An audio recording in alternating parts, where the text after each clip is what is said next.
And bam, there. So I always like to give an intro to these things. So just for everybody that's out there, this is a continuation of a Microscope game that we played about a month ago or so.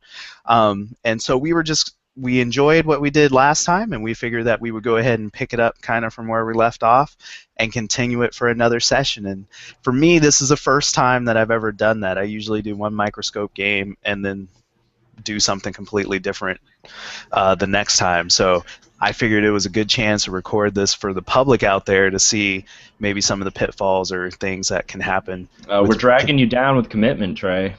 Yeah, making me do this again. So that's what we're doing. I'll let everybody introduce themselves. We'll start with David.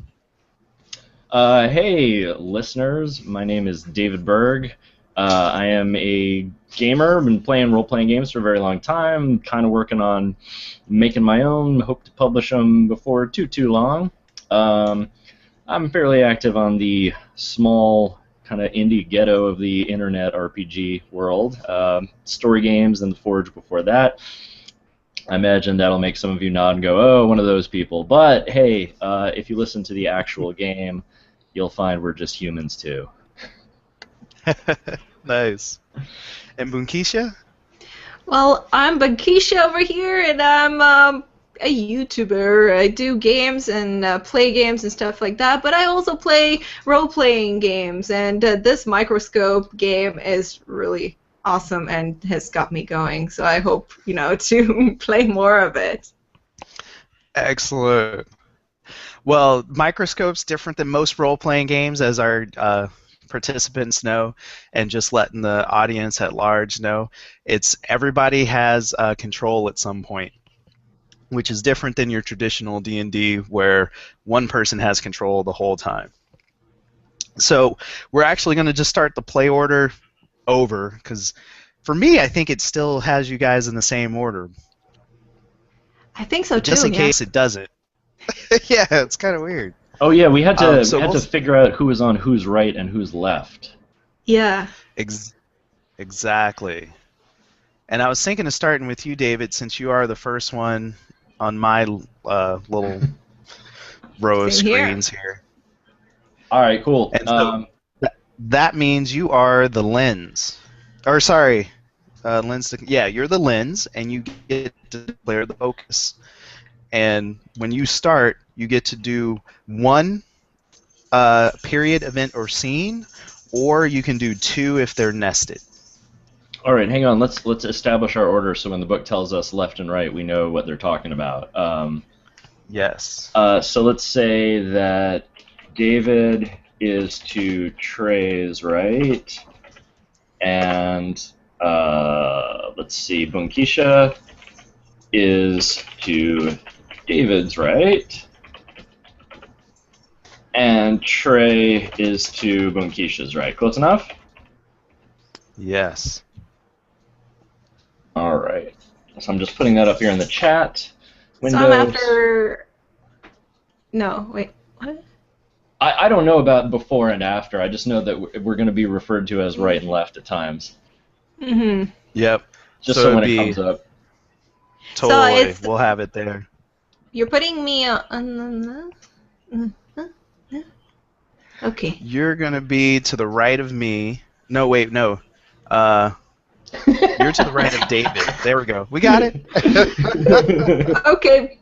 My eyes slipped. You're to the right of David. So am I to the left of... That's the part I'm not sure about. Oh, well, there's three of us, right? It's process elimination.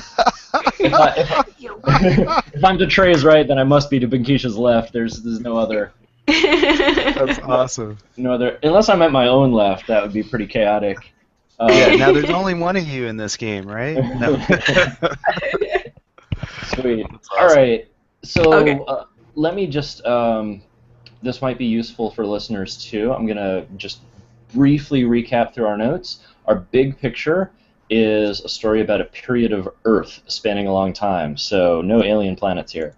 Our palette prominently features some degree of feuds, sci-fi technology, which we've only just barely introduced at the end of our last session, otherworldly influences, which we went crazy with, like plague curses, large-scale competition, dangerous romance, and whoops, sorry, I clicked on the wrong thingy.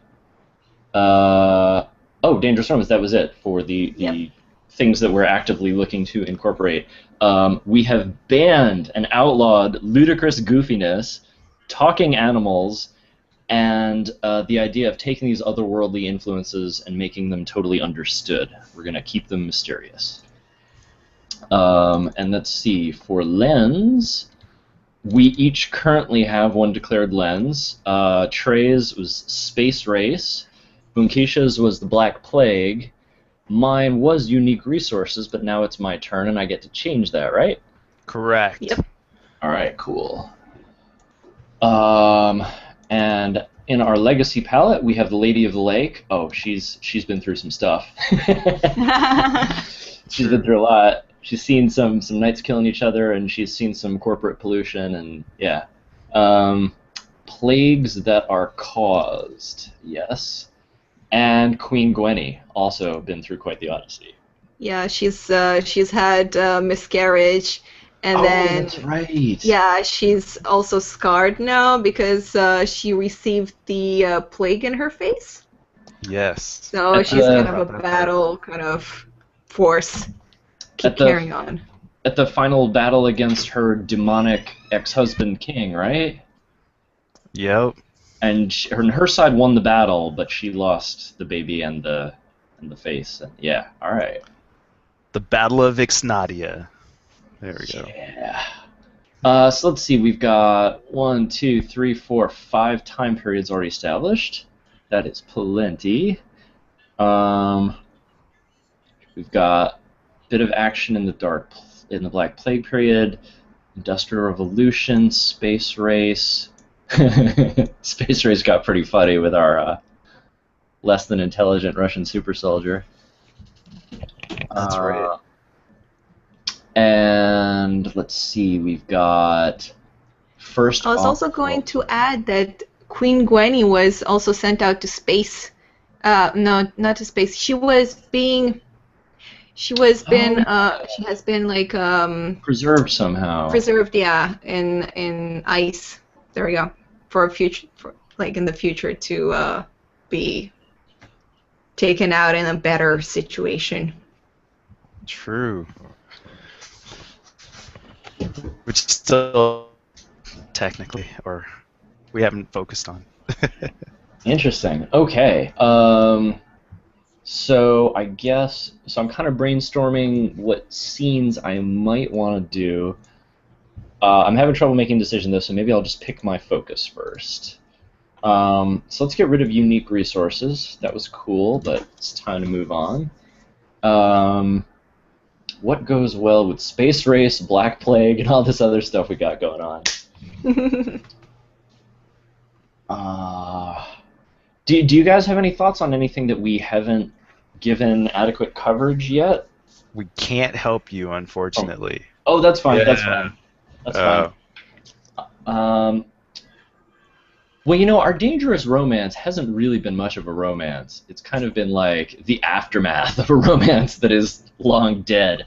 So That's true. Let's work that in a little bit. Yeah, I'll just go with let's see. How about a romance that crosses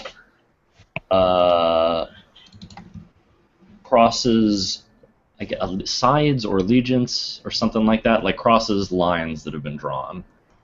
Kind of like Romeo and Juliet. Yeah, right. Like two people who On different for some reason they sides. shouldn't be together. Yeah. Mm. And give us a little bit more specific. Like, Okay. I hear the romance that crosses times, but like, is there? I don't know, a little bit more specific than romance. Sorry. How You asked about- for help, and then I'm like throwing wrenches in the works. Like, no, make it more. How about a treasonous relationship? Sweet, there we go. Mm. There we go. And we can we can interpret that broadly. So, all right, cool. So let's see. So at this point, Trey, could you remind me of what my actual like make a scene options are? So you can add the scene is dictated, and it has to go under an event that's there. Okay. Since you start, you can actually do 2 nested. Right. So you can create an event in a period and then dictate the scene. Right. Okay. I think that's why they do the nested, so you have the potential to drill all the way down to a scene if you need to. Gotcha. Okay. I do recall that, so I can, but I don't have to. Yeah. Yeah, and then the at scene the will end, not have any people playing it out, so that's what dictated means. correct. Right. And at the end, you get to do all that again. So when we've all gone once, Oh, yes. you get to kind of cap it off. All right. Let's see here. First off-world human. Have we actually played through a scene yet? We had, let's see. Yeah, a couple. Professor Grand Warlock proved how viruses can be combined with a ritual that actually... No, these weren't played out scenes. These were just The events. brothers and the lady in the lake. No, I mean there was another one also. The final period. We haven't had any actual final scenes period. in the final period. Oh, gotcha. So I'm going to establish another event for the final period. And let's see. Okay. Oh, here we go. This will add a little more of that sci-fi request into the narrative. The new Trey, how do I add an event via Symphonical? Do I just? Oh, never mind. I figured it out. There you go. Yep. Okay. The new event is that there is as humans are using these nanites for more and more things, one of the things the nanites are used for is to do kind of cellular reconstruction on artificial intelligence. So you've got some kind of remedial AIs that humans were able to kind of build and program, and now they've introduced the nanite into these AIs to help advance them. And this has led to questions about like, is it alive now? Is it more alive? Is it still a robot? We're not really sure. So I'm going to say that our treasonous romance is that one of the researchers stops viewing his nanite altered AI as a project and begins viewing it as a child. Nice. I know that's not actually romance, but the way I wrote it with relationship, I think this works. It sounds good to me.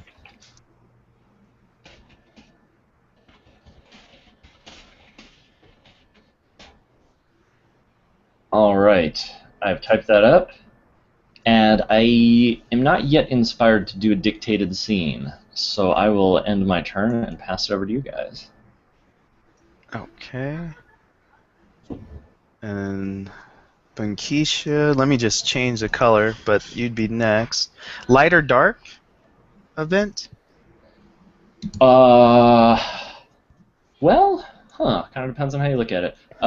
We've got a pretty good balance so far. I don't know. I'm kind of being a troublemaker here. Let's make it dark. There we go.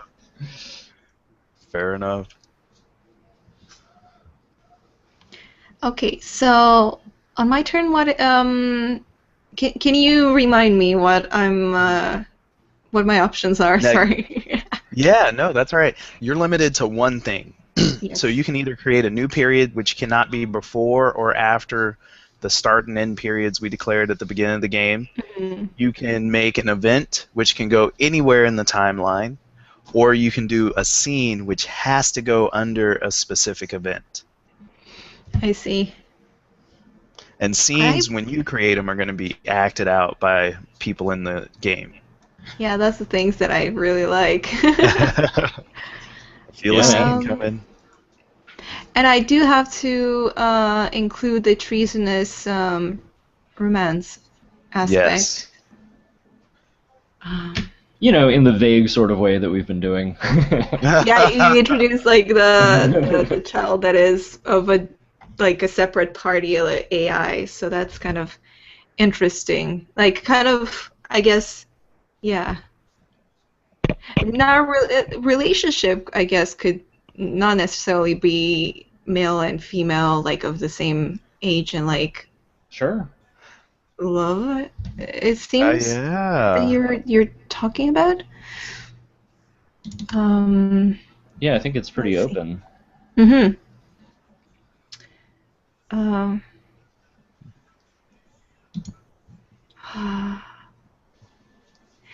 I'm trying to figure out, like, I'm in the same time trying to get myself back into the stories and everything.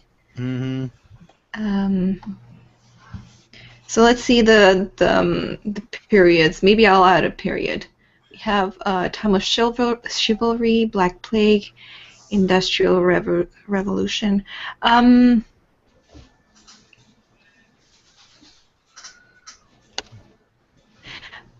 I guess the Industrial Revolution will have a lot of machines like steam powered and stuff like that, or If you wanted to, yeah. And the industrial was just kind of that level of technology before cool stuff like batteries, you know?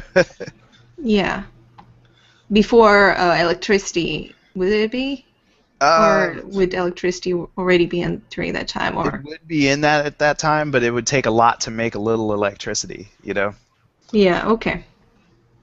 So steampunk sounds appropriate.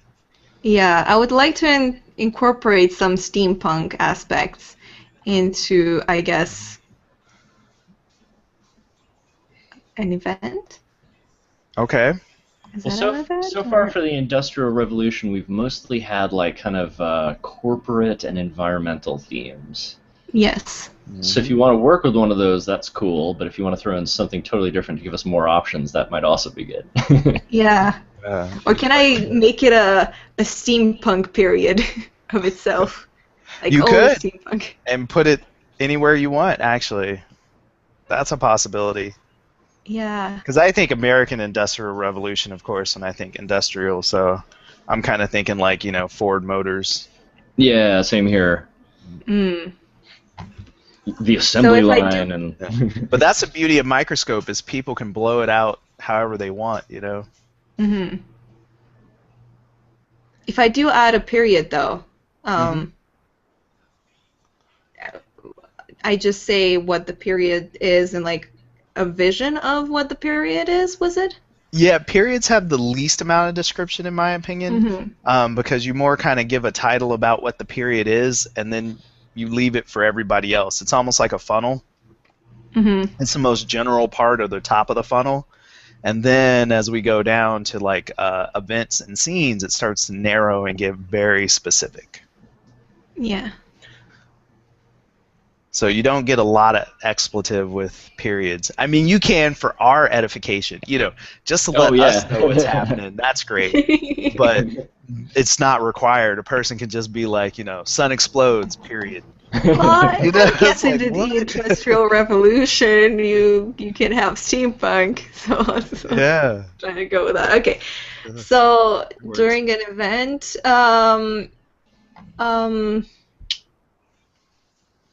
how about a relationship between I don't know how to make an event, so. Oh, no, you're I'm fine. just wrong. So events are going to be, you just say something that actually... No, I mean like physically over there. Just click on scroll the over white the space of the column. Yep. if you scroll Oh, okay, there we go. Just double click on it. And then Okay. you can move it once it's created to where you want it in the timeline. Okay. Okay, awesome. Okay, so we'll have a scientist that is trying to create steampunk machines for the world, and there's he's not really well received by most of the people at this point because, well, what's up with these machines? Like, are you trying to kind of take over the world, or this is just becoming like explosions everywhere while you're trying to make these all of your stuff. And there's this one lady that is on this faction of the people that kind of finds his endeavors and always being like covered in oil and stuff like that for making these machines quite attractive. She looks at his designs and just really loves what he's doing and wants to see more. So they're kind of together while everyone else is saying, well, what are you guys doing? Why are you always sticking around him when your dad is having all of these campaigns against steampunk revolution of this guy, this scientist? Is this a purely social tension, or is this like the steampunk guy's research has been outlawed and she's part of the government agency that's supposed to shut him down, or is it more just like my dad thinks your dad's a tool? I think it's kind of political, not necessarily outlawed, but just it's a new thing, and the parents of this female is just trying to open the eyes of the other ones, and of, I guess, I'm not sure if he's in the government, but he's somewhere high up that he is able to distribute all of this information to everyone. So, nice. So you guys can kind of, I guess, choose what exactly he is in society. Cool. But he's distributing propaganda against the steampunk influence of this scientist that's trying to get known there and trying to make a good living for people and everything like that in a way. Nice. So I'm a little clarification for me would be, what's the actual event happening? So I got a real it was good a question, feel. right? So to do a scene is a question, but an event is an actual like moment. So it'd be like the steampunk revolution. Boom. That's a moment. So never mind. No. That's what I was looking for. Like what event? Because I was getting the feel of what led to this, and I'm kind of getting the feel of an outcome, which was perfect. Nice. And now I know what it was. Can I add the characters to that, or is just like, just... No, you can, totally. And so Okay. I was going to say, I'm just going to read from the book while you're typing what it says about making an event. And so decide when it is, which we did. Well, you'll move that around, but you pick a place in the structure where it goes. But the key is tell the other players what's happening, which you did. Your description should be specific enough that the other players have a clear picture of what physically takes place. Make sure to include the outcome, not just the start, which is totally covered. So that's what they expect from an event. Oh, okay. So what is the outcome here? The outcome is that this guy with political clout suppresses the dissemination of steampunk technology? Oh, I thought he was actually putting out flyers. Yeah, he was just putting out the flyers against him. Okay, I gotcha. didn't necessarily say how it ended, but I would say the two the daughter of this guy and the inventor try to kind of are probably going to go away from the city and to an area where they're more like people are more open to steampunk revolution. Oh, wow. Okay, cool. Someplace safer Yeah. than where the revolution's happening. I think that's my turn. Awesome. Yeah, and whatever you don't put down, we have license to run with. So just to let you know. And then we'll give that a color. Do you think it's going to be a light or dark event? Light. Light? Nice. Yeah. Cool. He's bringing in information. It's all good. It's copacetic. Like, There's no reason to fight. All right, so let's see. Where am I going to go with this? I was kind of feeling. Still, the analogy that hits me every time I open this up is that Coke Pepsi thing, like just these big, large-scale competition. Yeah, I still think that too. Yeah, it's coming to me. And so, how do we do that with some love interest here? Just get the specific treasonous relationship. Oh, here we go. I'm thinking. So we have the space race column, and we don't actually talk too much about. Well, we got a lot of events over there. Never mind. I'm gonna jump. We'll go back to the beginning of time. Time of Chivalry. It doesn't have a ton of events, and we'll add something there. So this is a lot of stuff that happened before the Lady in the Lake. And one of the treasonous relationships that I see happening at that period is definitely something like a Guinevere situation. So I'm kind of imagining that Gwenny, of course, that name comes up, but I'm imagining, like, we'll call her Alice. Another, stereotypical name, but it's not Guinevere at least. But Alice, who is a princess, no, a queen. I definitely feel a queen here. Queen Alice, I guess that would be. Has her eyes on a relationship that she shouldn't have. So I'm really feeling like Queen Alice maybe poisons. Oh, nice.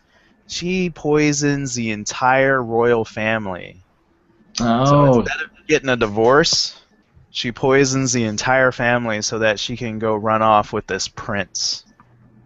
Oh no, she's bad. Yeah. Whoa. And I can't spell poison to save my life. Why would the Lady of the Lake then put her into ice? Lame. This is bad. I've forgotten how to spell poison. S-O-N. Thank you. Wow. It was completely gone for me. You're just tired. That's all right. It's my bad for making you wait too long. I'm sorry, dude. No, that's cool. So yeah, she poisons her entire royal family. So it's like her family that she poisons, so that she can be with this king or not king, prince who's in another kingdom. I'm trying to think of his name. Be with. Oh, we got Alpert's Elpert. We'll just make it a little bit different. Prince Elpert. And in my opinion, he doesn't know about it, so the event is actually the poisoning. Just everybody is dead after dinner kind of thing, and she's the only one around. And it's like very targeted, so there's still like the counselors and the maidens and all that kind of stuff. It's just the people that any of the descendants are all dead. So this was like the end of a noble line? Oh, there you go. Right? Yeah. She wiped out that could be through poisoning. There we go. There. That's the event. Yes. Thank you. It's well stated. Good job. I'd say that's dark. It's kind of hard to make that a light scene. Yeah. I mean, it could be light for her in a way that she's like getting away from them. She was going to be forced to marry her brothers and stuff. It was gross. She wanted out. This happens. Ooh. Yeah, and see, that's the beauty of Microscope. We don't know why she really poisoned him besides be with Elbert, but maybe there is some of that incestuousness going on. Yeah. Nice angle. So well, then during that was the past, it would have been okay to marry inside of the family and stuff like that, but even demanded, you might say, because that's how they did it back then. Exactly. yeah, keep the bloodline going. Yeah. Yep. Even though it caused all kinds of disease. So that ended. We did a pass with everybody. We all added something, which means it comes back to the focus, which is David, and he has the option to add the one, possibly two things if they're nested. Right. But no fully interactive scenes, right? If I call a scene, it's a dictated scene where I just rant. Correct. Yeah. Okay. Totally. So let's see. I think it would be nice, even if it is a dictated scene. I think it would be nice to establish some names for some of these characters, just so it's a teeny bit more concrete. So let's see. Why am I not finding the last thing Bunkisha added? I put it at the top, the Steampunk Revolution. Oh, there it is. Yep. Steampunk Revolution. All right. Started the industrial. Yeah. Yeah, I decided it was before the industrial site and stuff like that, because that would kind of make more sense. All right. So I'm gonna add a scene under that, because I was already starting to think of these characters as you were describing it, and now I'm worried I'm going to forget them if I don't if I don't do something. So we've got the Steampunk Scientist. I am actually pretty ignorant of the steampunk genre, so feel free to correct me if my names are horribly inappropriate. I'm figuring, I don't know, stuffy English things sound right to me. Yeah, Victorian I think is a precise period, but Okay. Still stuffy English. Yeah, so let's go with Niles Chesterton is the Steampunk Scientist. Sounds good. The anti-steampunk, I don't know, I'll just say influential patriarch. There we go. The anti-steampunk patriarch is Richard Armstrong, and his daughter. What is her role? Let's actually say she is a minor government official. I don't know, comptroller or one of those positions that I don't know what they actually do. And just to let you know, I'm not sure, a reminder, scenes answer a question. Ah, yes, thank you. That is a good reminder. Cool. Comptroller Leslie Armstrong wants to run away with Niles. And the question, let's see, let me move this around. This is, how do I do colors, Trey? So in the little note card, you have to back out of the whole big notepad, and it has the mini summary version. When you see all those icons, one of the icons is color. Ah, gotcha. Thank you. You're welcome.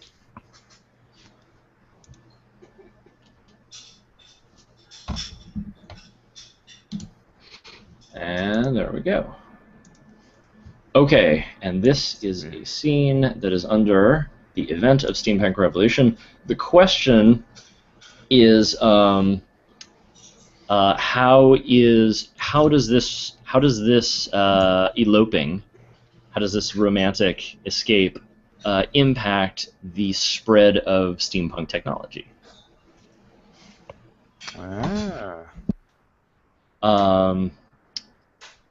So for the scene, I think what happens is we have Niles and Leslie in the exhilarated afterglow of their escape.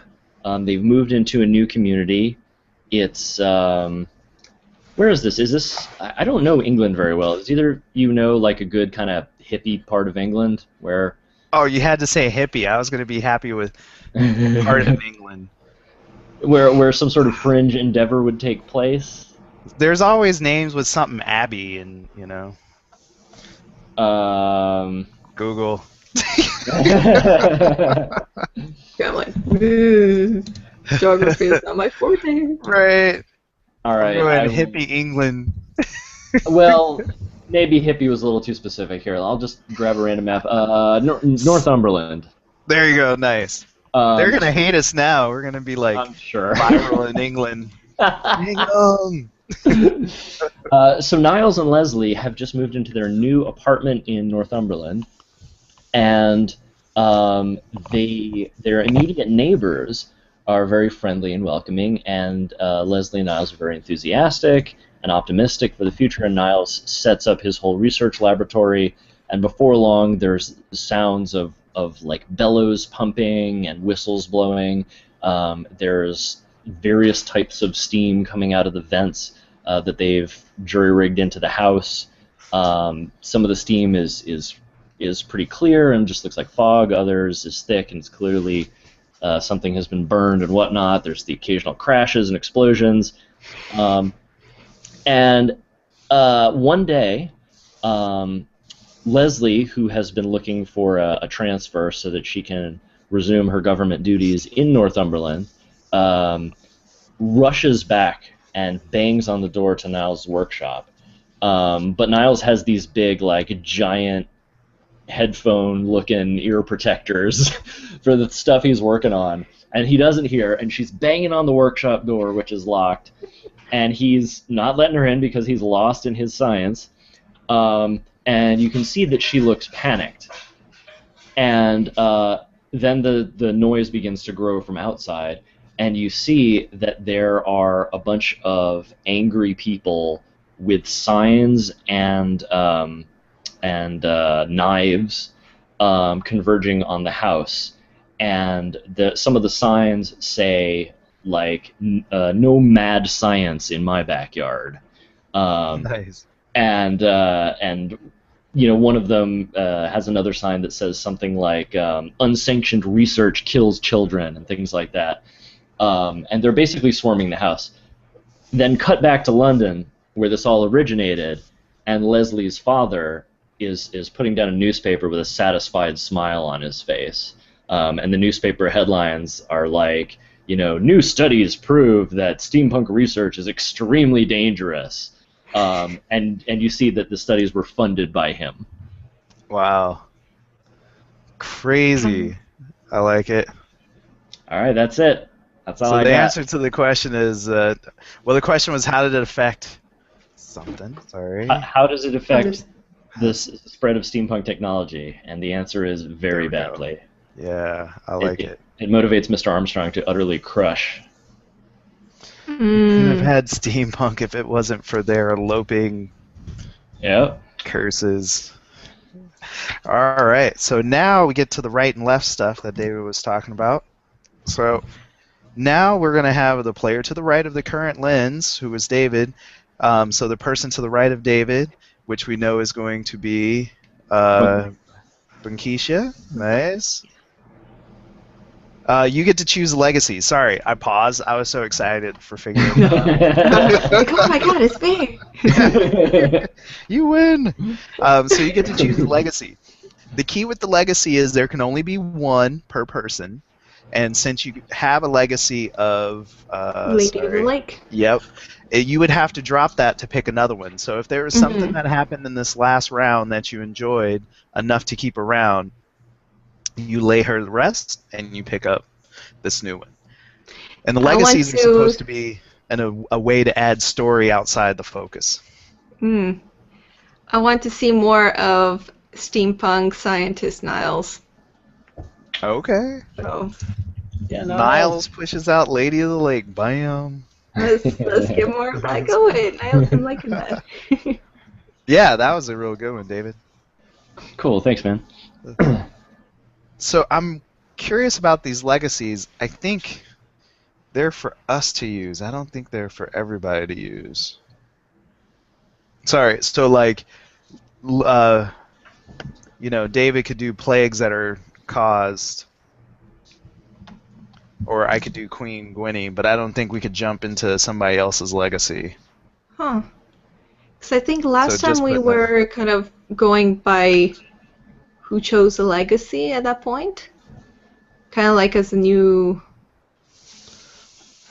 lens, in a way. Oh, no. So now that the legacy happens, and then you can do just like David did, where you can do a period, event, or scene, and that's where I messed up. Oh, wait, not period, event or scene, because I forgot that the legacy gets to do something.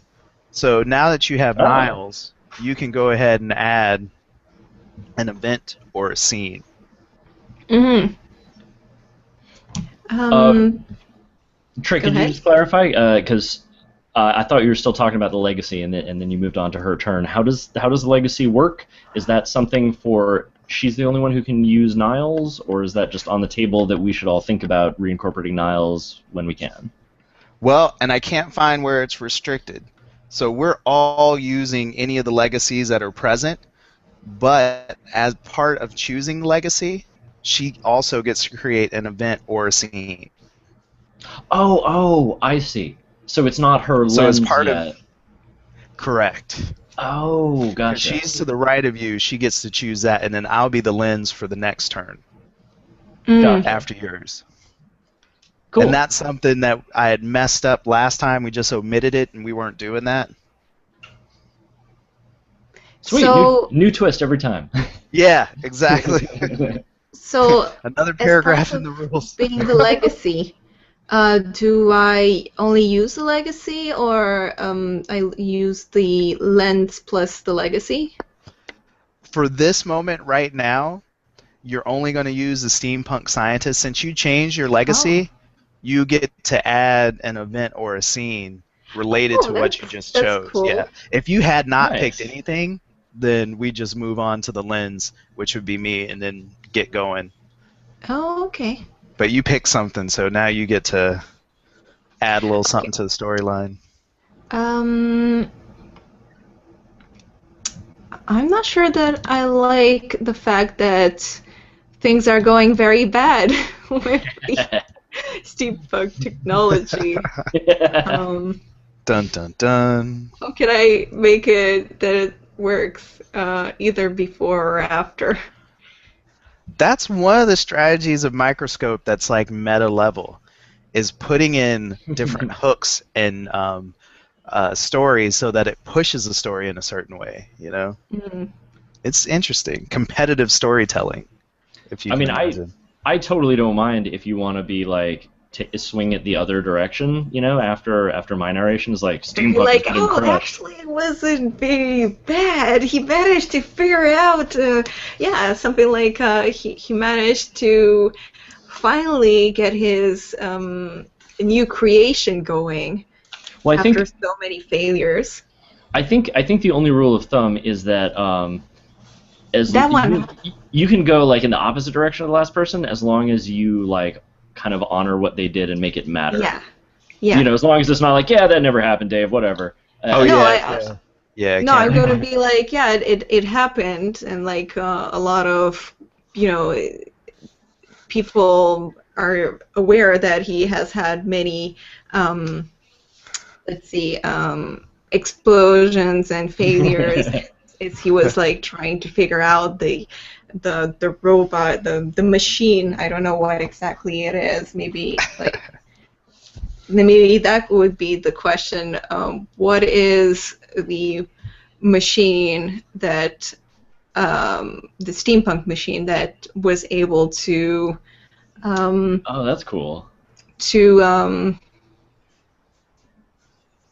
turn the tide, or turn the tide and really start up the steampunk revolution era. That would probably be the question for a scene. Heck yeah. So would we be reenacting that scene? You dictate a scene. So you pick. Yeah, and if two scenes are next to each other, they're considered to be associated to the same event. So it's totally possible to do what you're doing. Yeah, it's going to be after the one just before. But when are scenes not dictated? When they happen as your turn. So when it's not happening as the lenses creating history or the legacy creating history, then they're actually played out. So when we do this next round, that's when you do it. Oh, damn. Because I kind of wanted this to be played out. Because I don't know what exactly so the you machine can is. save it, yeah. Because I don't think you have to add anything. I think it's encouraged, but I don't think it's necessity. I still want to add it because I don't. In this one, I don't necessarily want the romance part to be the main subject towards figuring out the machine. I mean, they will still be together, but it's an idea I would suggest is to create an event so you can hang your scene off of it when your turn comes around. Okay. You know, because you can. Oh, it depends on the focus. Yeah, I mean, you can still do it if you kind of see what I'm saying. So instead of dictating,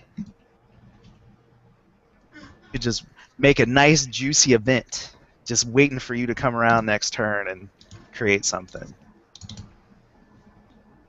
As long as I don't throw a wrench in the works and make our focus anything but steampunk. No. Okay. Right.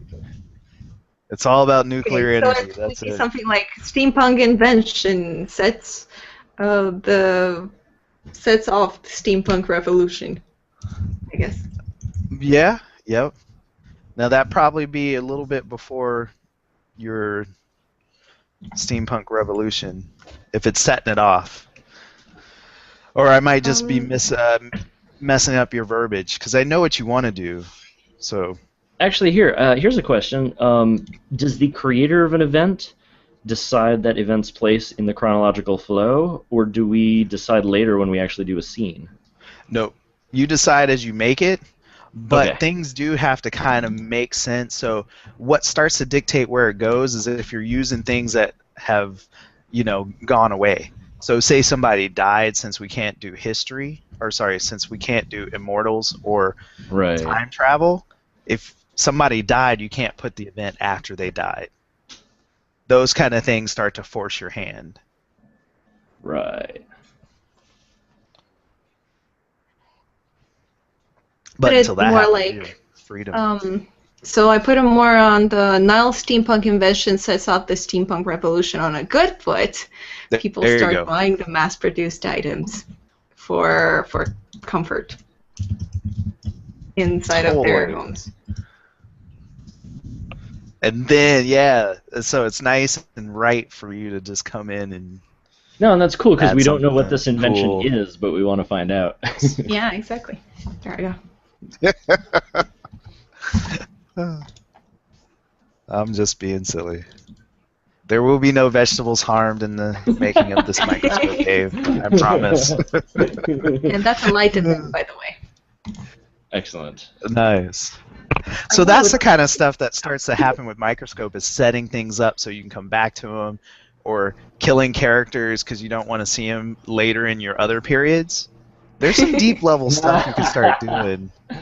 Yeah. It's like, I never want this person to make it to the Russian period. All right.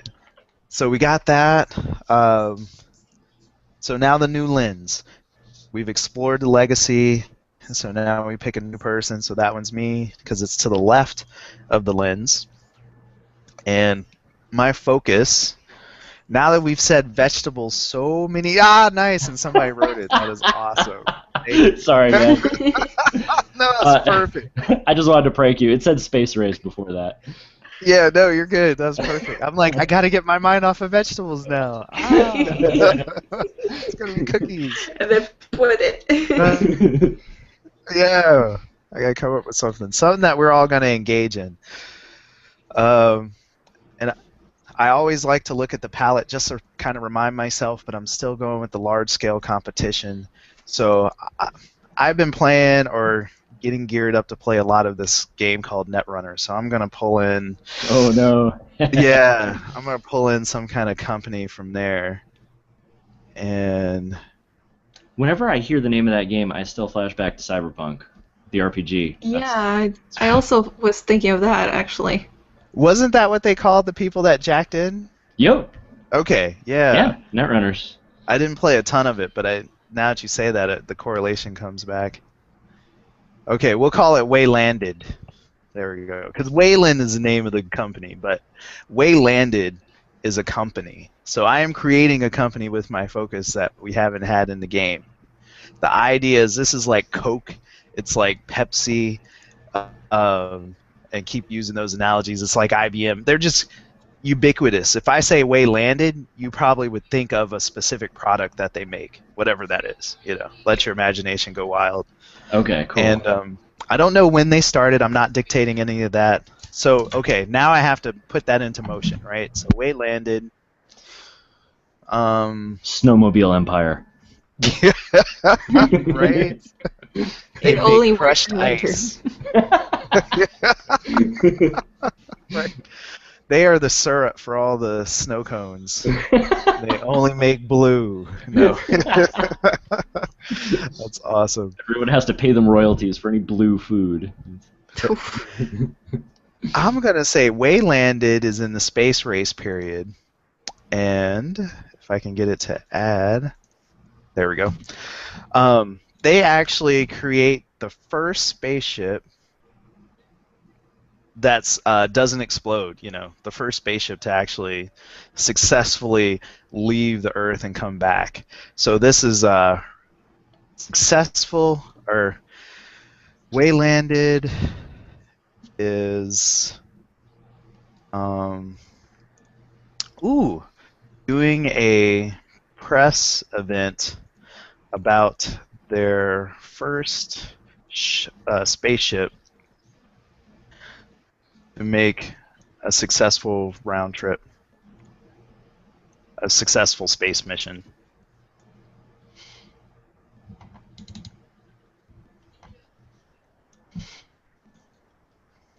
Specifically, for some reason, the ship has been landed for like a week. So it's already been there. They're just doing a press release after the fact, like, look, it succeeded, blah, blah, blah. Landed where? Oh, back on Earth. I'm sorry. Cool. So this is the first time a spaceship left and came back to Earth, and Nice. they do a press event. I'm going to call it a light period because, of course, they are so happy.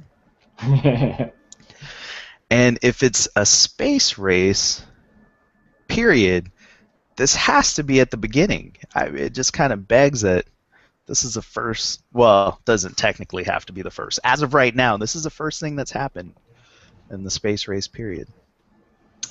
Before the Russians started using modified Black Plague. Yeah, to make Karadna. Right. Wow, that was good stuff. Days. I am strong. Look at these muscles. Right. That was awesome. Good stick in the character. I was like, are you an expert scientist? I have big muscle. Yeah. Right. Man. I want to also put a dictated scene, but I can't. The question's a lot of pressure. I just want the characters in there. Ooh. The question is, did Waylanded fake the landing? Oh, nice. Mm. That's awesome. You're gonna have the president.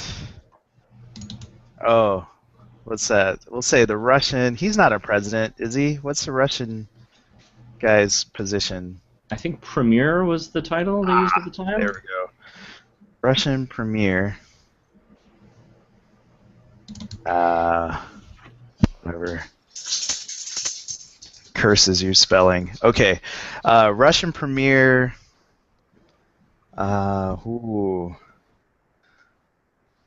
Sasha.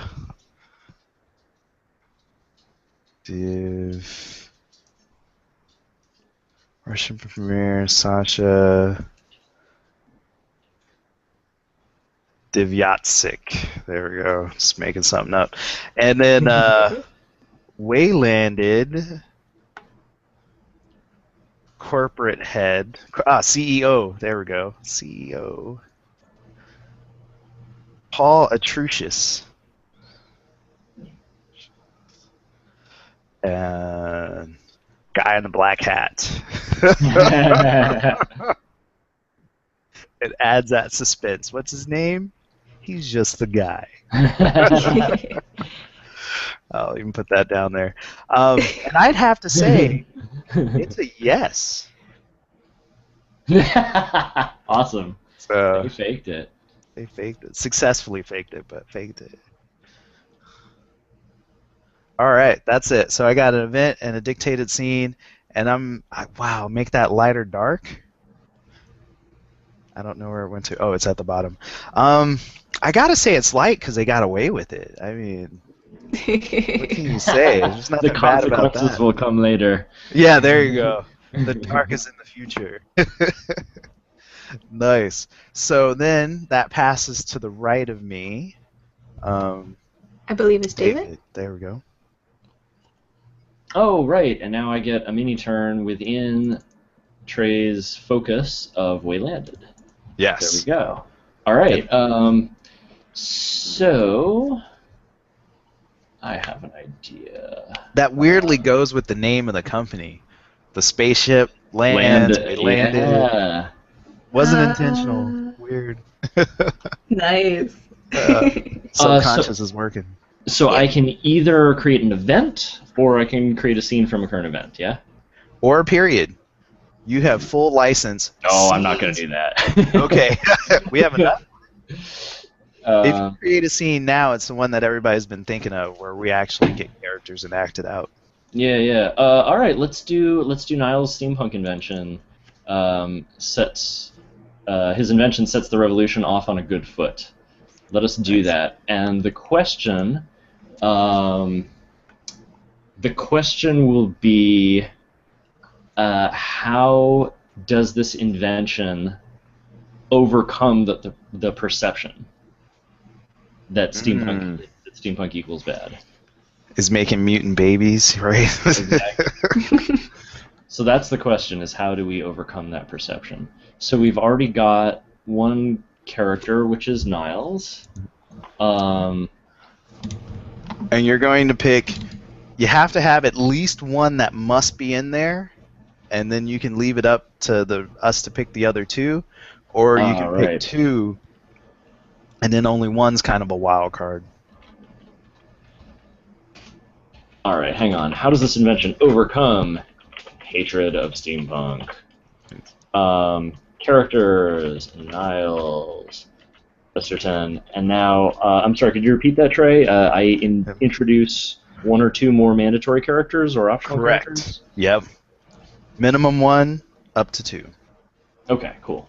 So we will have a Niles. Let's have a prominent newspaper man, someone like someone who's very well respected and trusted. I don't know. Let's have Connor Alderman is a beloved news reporter. So Connor is going to be one of the people who gets to see what this invention is. And do I want to dictate any other people into the scene? I think he said maximum 2 of people. Correct. And yes. The third one will be a wild card. Yep. Oh, so you guys make up the third one? Yep. Yeah. All right, That's cool. what we did in the past as well. I didn't know that we could only leave like one of them specifically. But Yeah, that's what I realized later. It doesn't have to be the two. I'm like, okay. All right, so there we go. I have set the question and two peoples. What do you guys want to play and or add character-wise? who chooses first? Let's start with Bunkisha. Oh,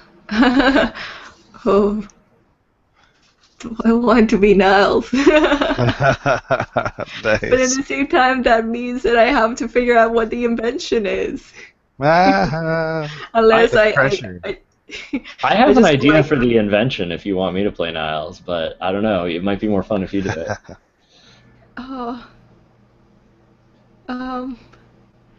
Oh gosh. I guess, since you have the idea, and Trey doesn't pick him because I think he's the one next. Yeah. I mean, it could be the other people around him that just go like, "Oh, it's that," There you go. the invention. So it's not necessarily. So I Um, found the sentence. The person to the right of David is the one that starts it. You start it because you've already put deliberation into it, but that's what it is. Person to the right of the scene maker. Wait, what? Oh, okay. So Bunkisha does go first. It's official. Yes, there you go. Yes. Thank you.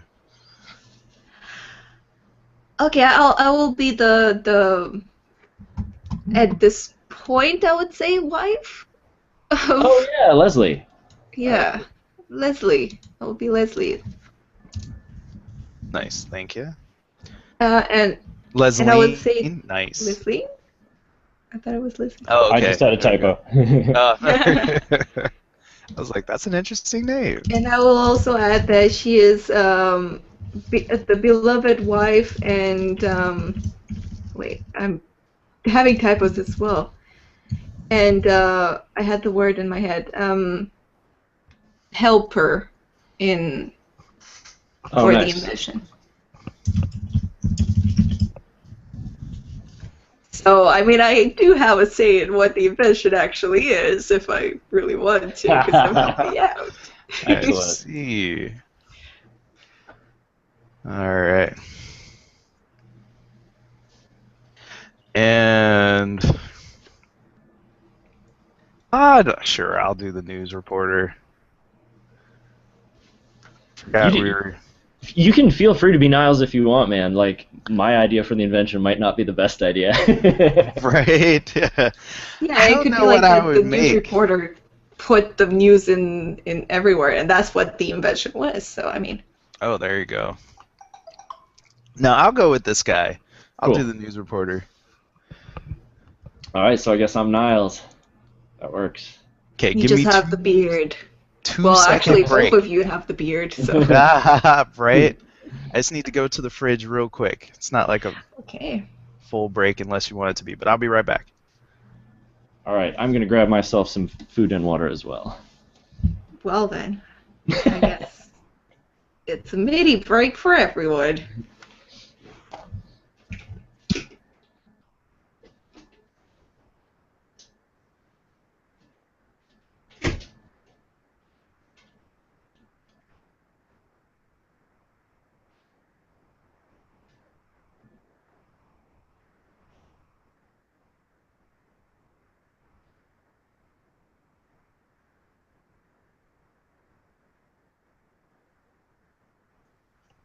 Excellent. Have my full attention.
I believe David also went and got himself some water and food.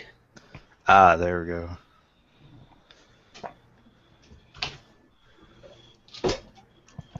Hey, I'm back. Welcome back.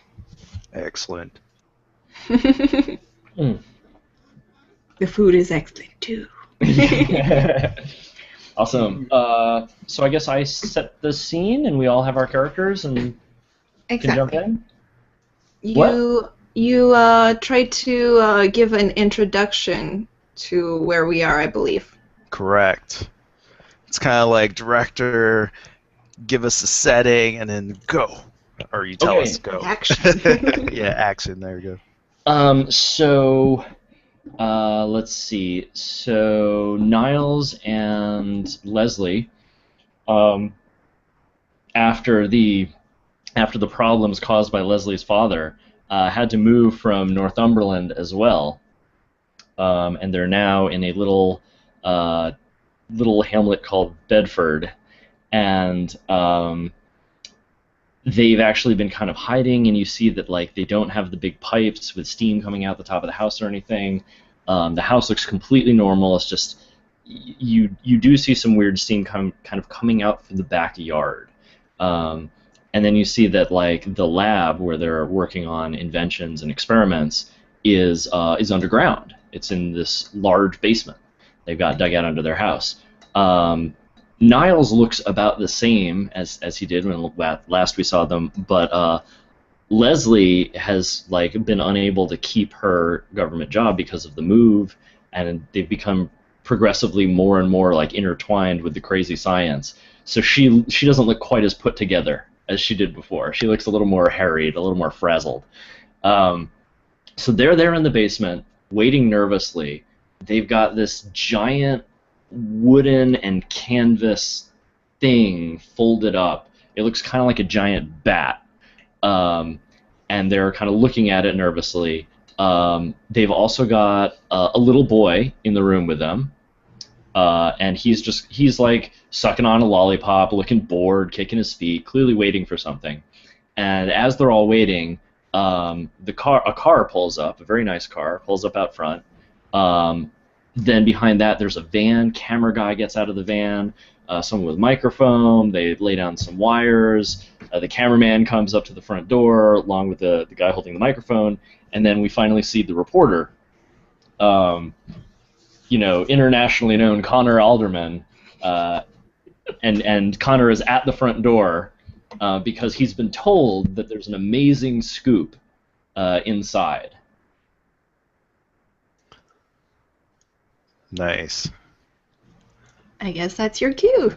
Oh, there we go. Action. So, guys, get ready for this. Talking to the camera people behind me.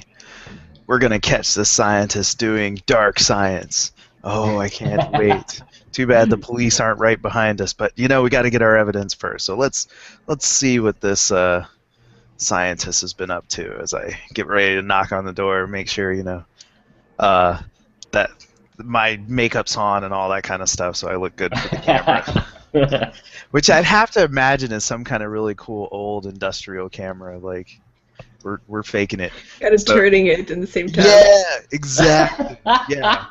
I forgot. This is newsreel stuff. This is going to be a tiny segment before a movie in a movie theater with lots of titles ahead of it and stuff. Yeah, it's with like the Vitascope and stuff. Yeah. Cylinder Exactly. recording.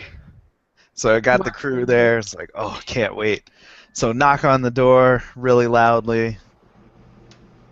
Try and get whoever's in there. Okay, Niles looks at Leslie and is like, okay, this is it.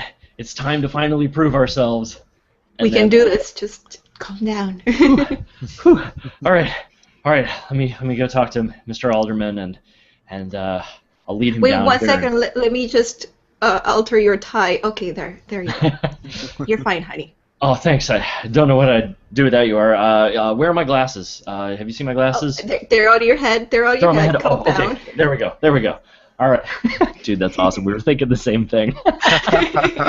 Nice. All right, so Niles tromps up the stairs, Alderman hears the rapid clump clump clump clump clump of him coming up, throws open the door, straightens up, and is like, "Yes, Mr. Alderman, I'm so happy to meet you.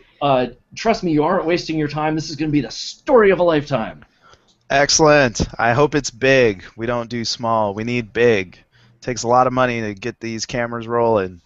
So let's get to it. What you got for us? I expect that everybody's is dead. You're gonna have a big explosion. Carnage. No. These things sell. Don't worry, this time around we have it all set out. We have 2 people working on the job as well, so that's a good start. Very safe. And one of them died, right? Mauled at least?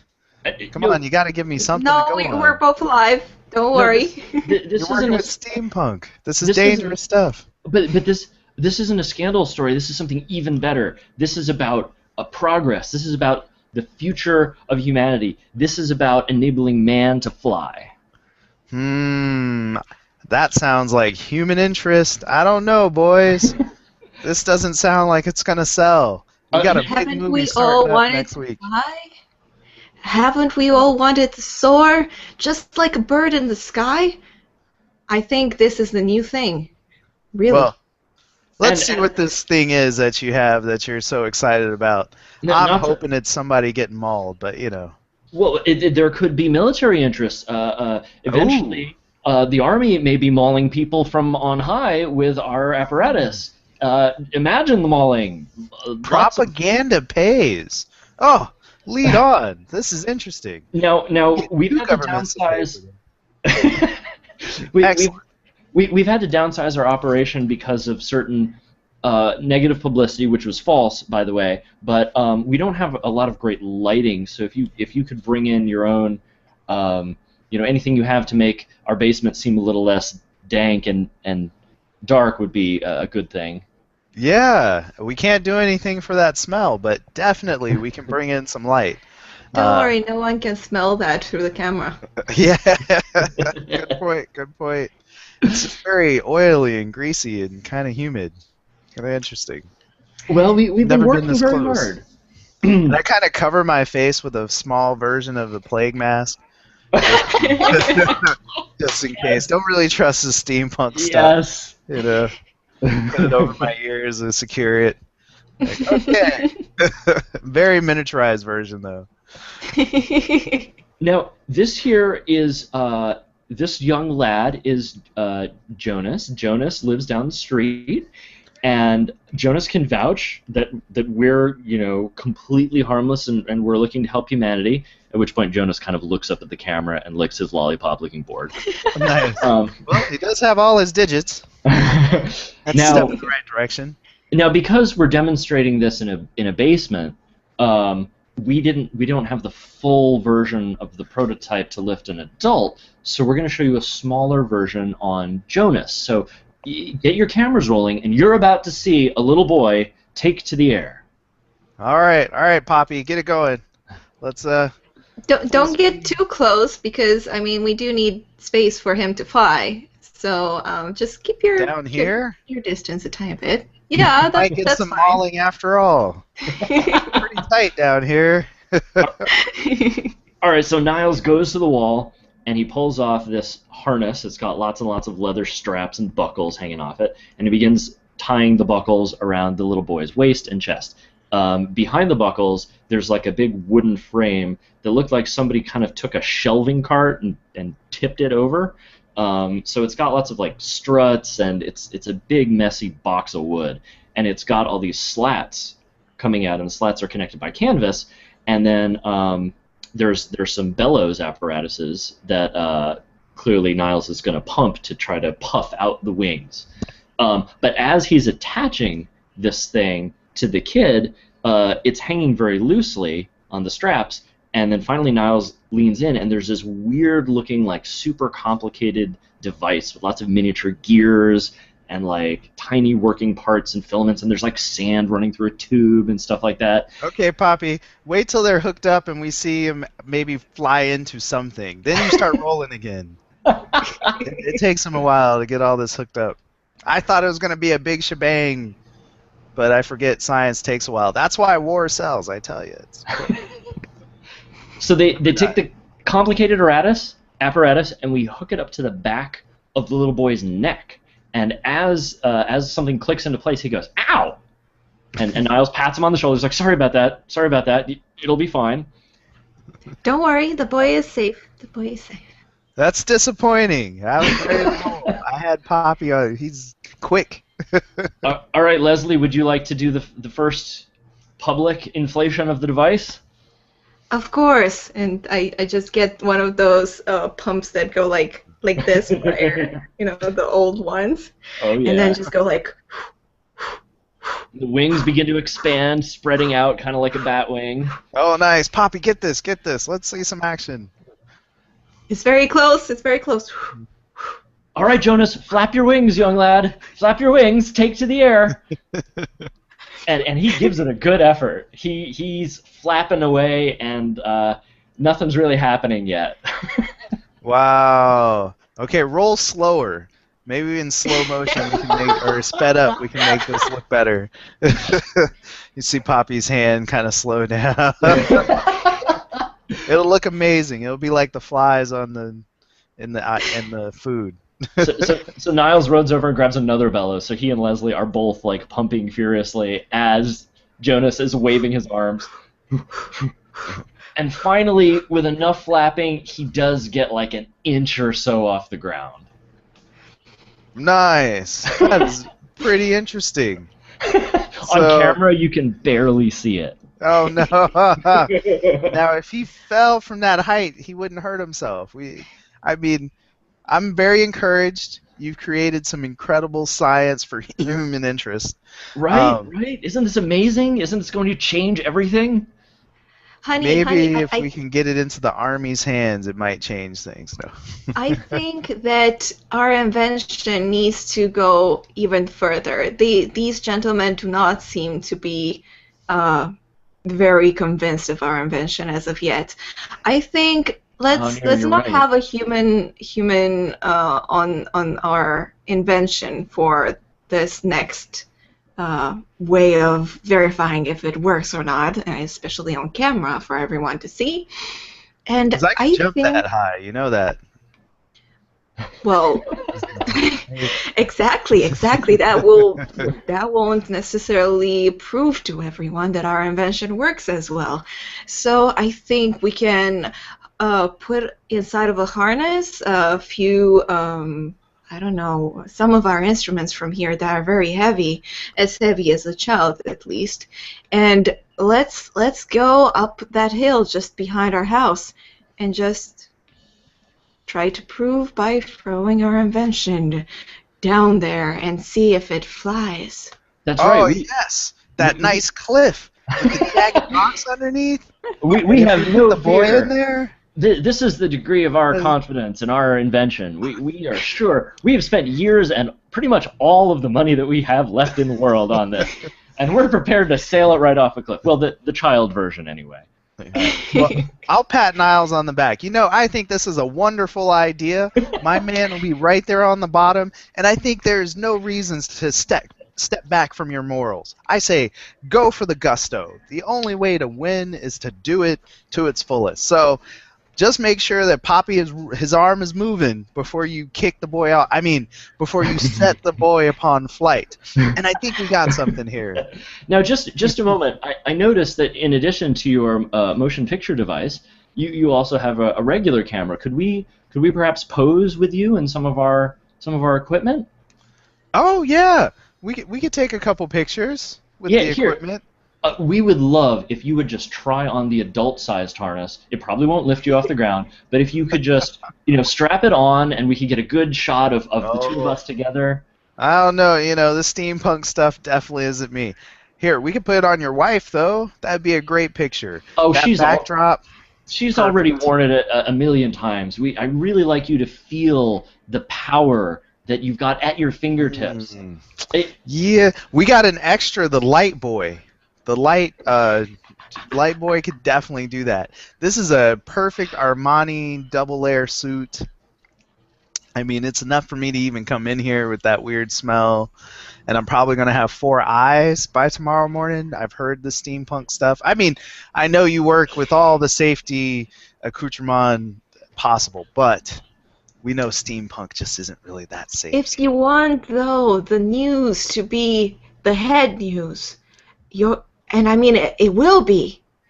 You yourself being in the harness, this great invention, then you'll be famous even more than you are at the moment. You can relate it to your viewers. You can tell them exactly what it was like to step inside the next step in human progress. Get inside of the mind of the creator and feel what they feel. I'm the reporter. That's all I just make the story happen. It's for other people to do the story. So, I mean, I will definitely take down every harrowing moment of the boy flying off the cliff. I think that is incredible news.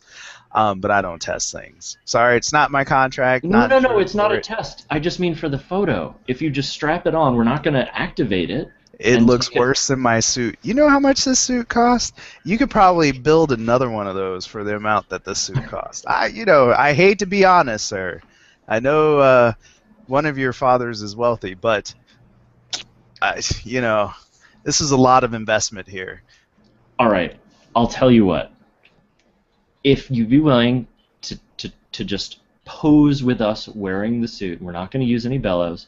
If you'd be willing, and you can take off your coat, it is a very nice suit, sir. Absolutely. Yeah, there's nowhere to put it. Everything's so grimy down here. Just hand it to one of your assistants. If you're willing to do that, then we'll do the full trial run off the cliff, which is what you suggested. We were originally just going to do Little Hilltop, but if you really want the cliff, I think the cliff would be wonderful footage. Well, that is spectacular. We'll do that, but only if you take this photo with us in the heart. Can't we just prop it up on that bookshelf behind me? I don't need to touch all this stuff, or at least steam clean it first.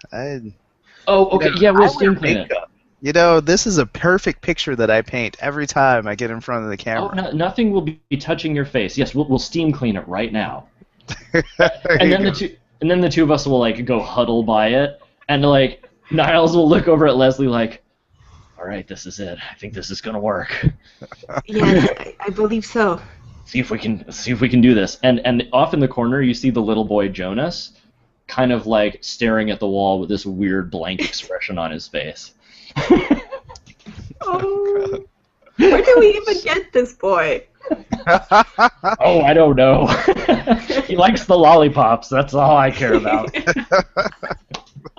Everybody's got to have an Igor, right? Oh man, trouble. So I guess we make some big elaborate show of cleaning it.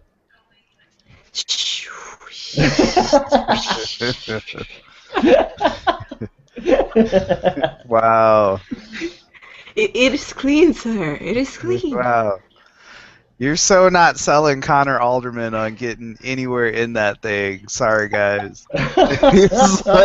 It's too uppity, stick uppity. Sorry. I appreciate the work. Now it shines better for the camera. We were having a little trouble with all that grime on it. It sparkles beautifully. Those brass fittings are wonderful. So, the news isn't about me. It's really about what you bring to society. So take this last quarter roll of film and really make it scream.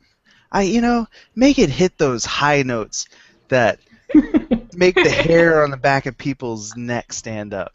There's only a quarter. You see Poppy there. It's getting easier for him to roll that camera. It's only a quarter bit of film left. Oh, okay. I guess we'll go with your last suggestion. We'll move out to the cliff. If you just take a picture standing in front of it. We won't strap you in.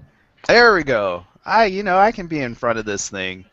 I don't think it'll do anything for my reputation, but anything for not anything. A lot of things for a story.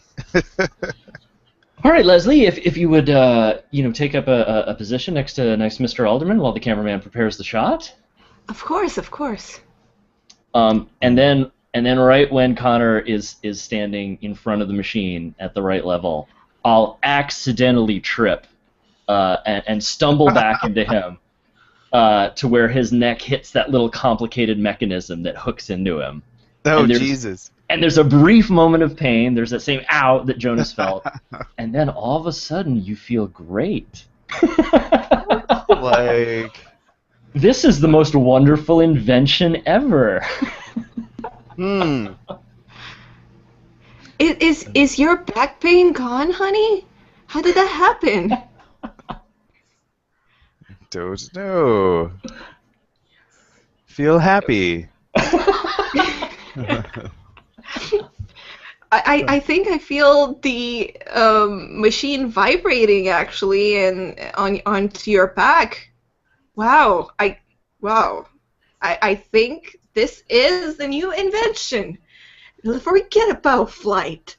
This is the next massage invention that everyone could have in their own home, and their own hands are not necessary anymore. Just put this machine on your back, and all of the strain of work will be gone. And that's just the beginning. With a little more research money that we get from buying the first people buying the first model, we'll improve the design to make it actually fly. We're not that far away, I promise you. What does this thing do? Massage the backs of the hard-working people. Aren't people working too hard nowadays? Oh, God. Yeah, that's it. It's a massage device, and yeah, and well, it does feel pretty good. Nice work, nice work. We'll spread this to the people. I'm sure it makes great video. And you just put the camera really close up to like the machine and see it vibrating, like Niles going like Oh no, trouble.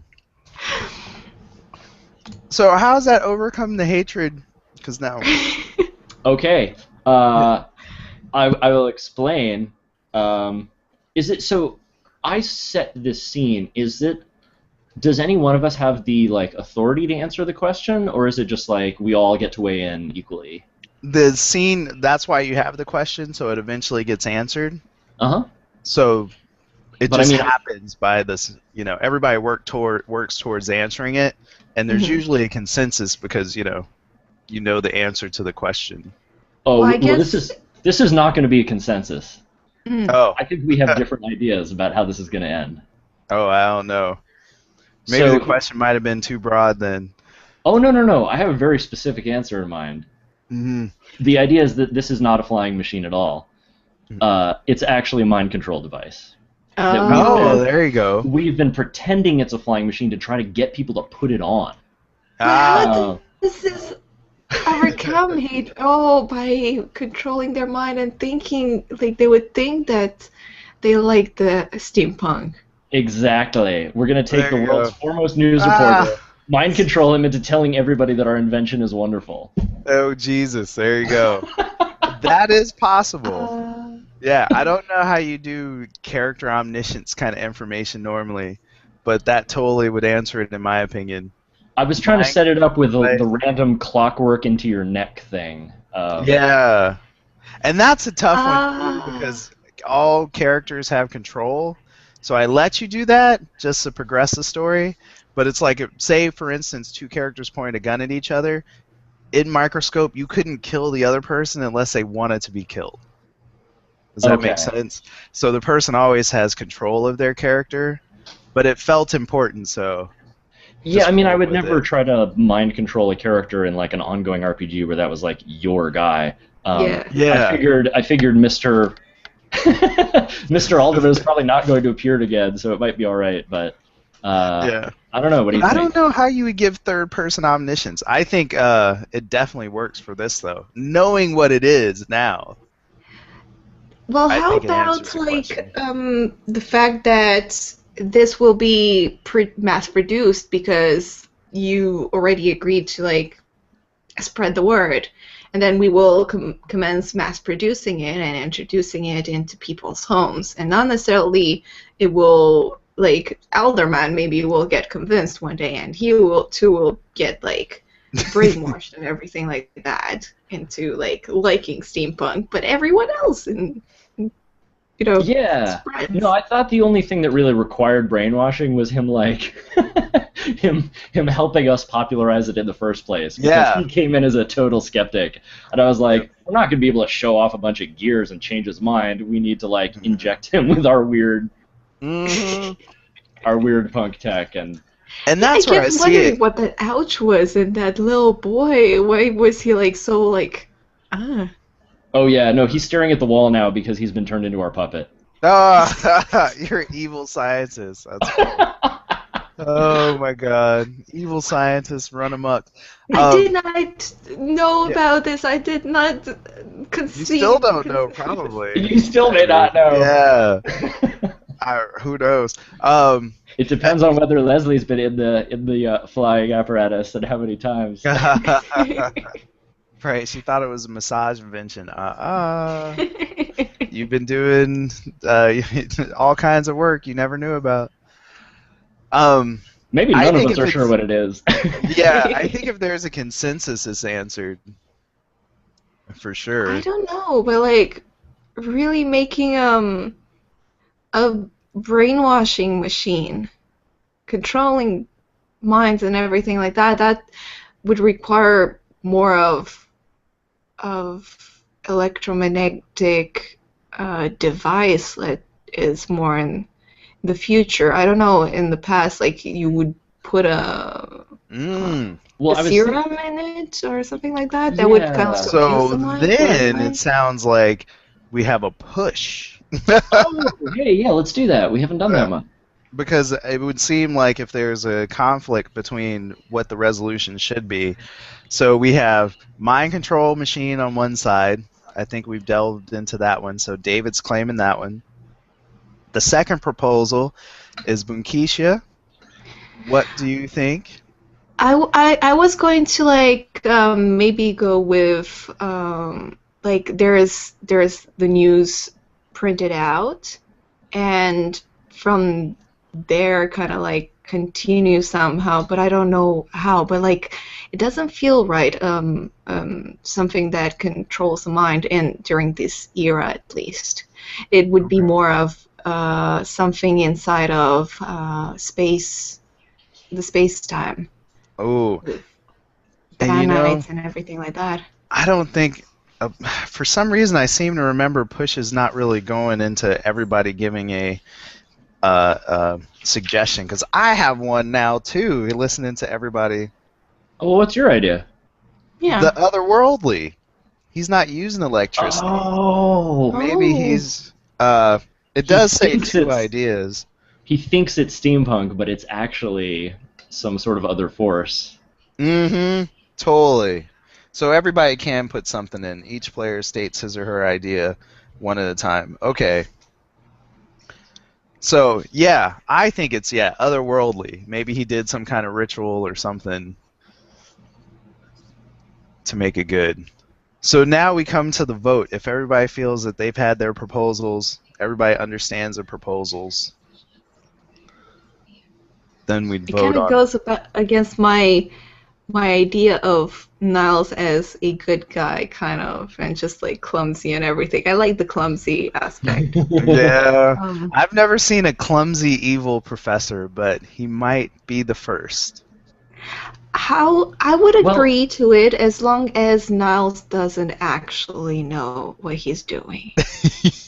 I like that. I like that. Yeah, and it's actually like he stumbled upon it. He saw it maybe in some books randomly, and then he decided, okay, let's try to implement this into our steampunk invention, and that will probably give one of the best results yet.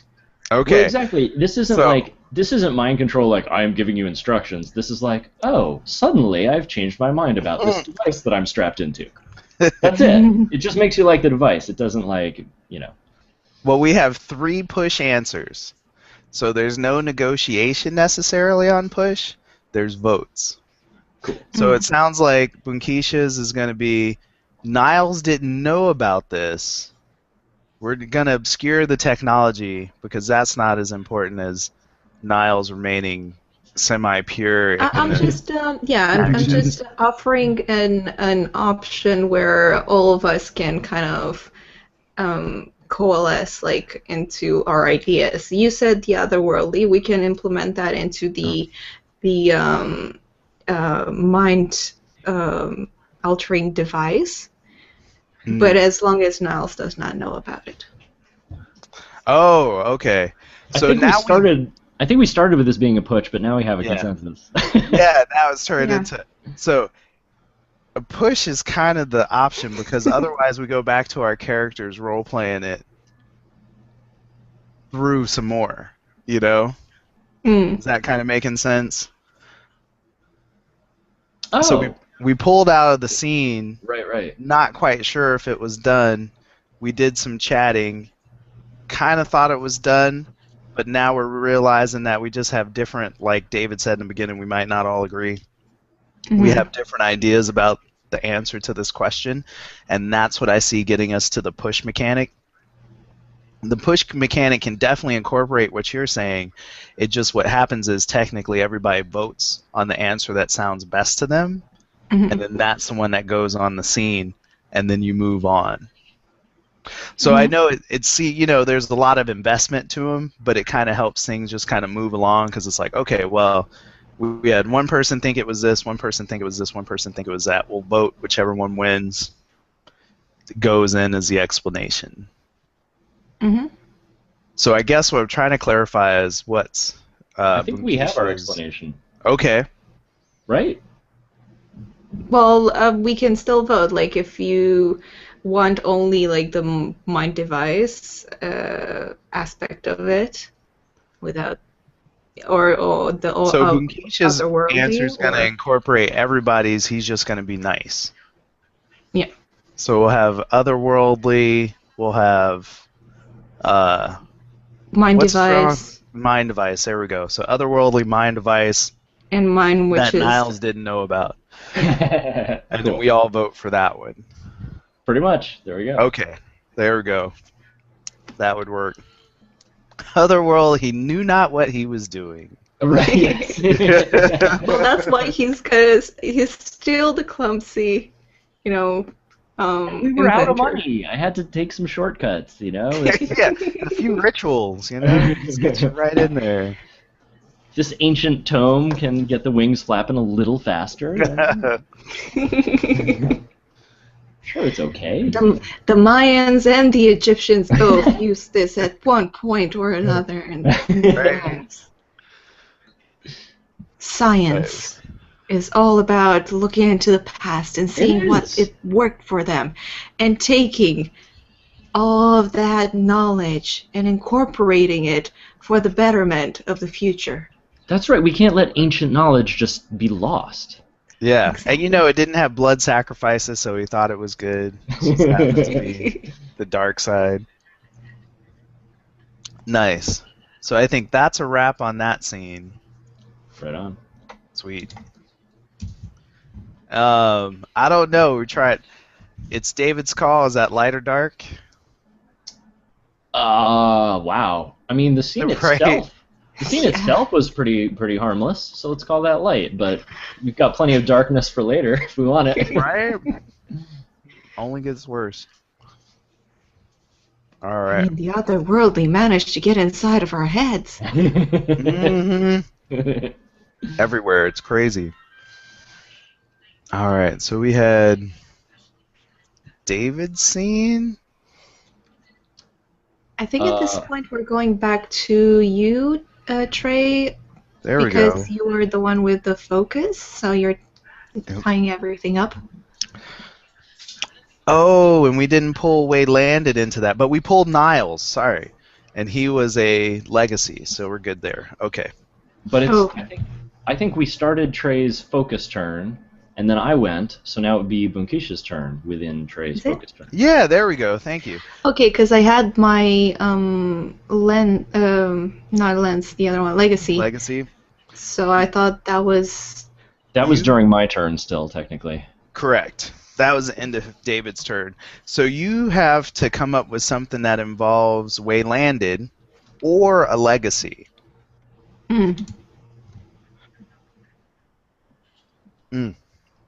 So to kind of wrap it up, we're only 2 people through the 3 of us that would go for the Waylanded focus. There we go. Yeah. Okay. Waylanded. And they're the big company, started the space race with a lie, which we don't know if it was discovered or not. I mean, just dropping hooks. I really like playing scenes, so I might go for that. Yeah, take a scene. This is the time to do the scene the way you were thinking of it the whole time. Well, I'm trying to figure out a story for Waylanded. I think you would like that too. So, how about, I'm interested, how did they fake the spaceship landing? Ah, nice. There you go. Good that question. Sounds fun. So that's a second scene off of the Waylanded Press event? Yep. We do Is that have how that the, works? yes, it was fake, but how? Correct. That question did not get answered. Cool. Yeah, and so you can end up having multiple scenes under an event. And it comes from that, like, wow, I want to delve into that question just a little bit more, or that Dude, moment. have you guys seen the movie Cloud Atlas? Yeah. I feel like it totally could have been created playing this game, right? We've Oh, got all these different arcs that relate to each other in indirect ways. We've got a big cast of characters, but some similar themes across them. Yeah, I think they did such a great job with that movie. Like, of course, it's the Wachowski brothers, who I love in so many things. The Matrix, of course, is most notable. Right. The Cloud Atlas threw me. I mean, it was so good, and then to have people play multiple characters. Yeah. In that, they took it to another level. That was just awesome. Okay, so for this that's one, what we're doing. Yeah. Absolutely. With worse makeup, but yeah. Need a makeup crew. Okay, I want to necessarily see the guy in the black hat. I am interested by who he is, what he does. Is he involved with maybe the otherworldly? I don't know. Oh, Then the Waylanded CEO, because that makes sense. Nice. So, Right. I mean, the scene has kind of already been established. I'm not sure. No, you actually establish it. Like, does it happen in the back room? Does it happen in the spaceship? Like, you still give us more of the scene, but you definitely pick the characters. Okay. But you give us, like, time of day, where it is, and then it's like action. Okay, so the guy and Waylanded CEO Paul Atrusius were in together on this kind of faking of the spaceship landing and everything like that. Paul Atrusius was going kind of crazy, thinking, why are they not coming back? We have all the media on our asses. We need to give them good news, or else we are all funding, everything will just go down. Our name will go down. This is not going to be good for either one of us. So we need to fake this spaceship landing. And let's see. Let's start the scene inside of a computer lab. Like you have all the computers, like the big computer on this, like on one of the walls, with like smaller computers and the keyboards and everything like that. And the guy and Paul Atrusius are just talking to one another in there. I don't know who the other person is, and you guys choose the other person. Yes. There you go. Cool. So I'll pick the first one. I'm really drawn to the Paul Atrusius. I gotta go with Waylanded CEO. Nice. And yeah, I want to be the spook. The Nice. guy. I'll totally be Oh the no, I have to choose another person. I haven't thought about that. Okay. Damn. I'm not really understanding who the Russian premier is, so I'm not necessarily gonna go for that. Um. mm, You're giving me a tough choice. Hey, Trey, is Waylanded an American company or a Russian company or neither? Global. Global. All right. Yeah, they're huge. Cool. I would say they started in America, but they're hard to say where. You know that kind of thing. They pay taxes to everybody. Major part of every country's national imports or exports. You know? Nice. All right. Okay, so the person that I will be now is the guy in the suit, which is called Miloshkovich. Nice. Nice. The suit.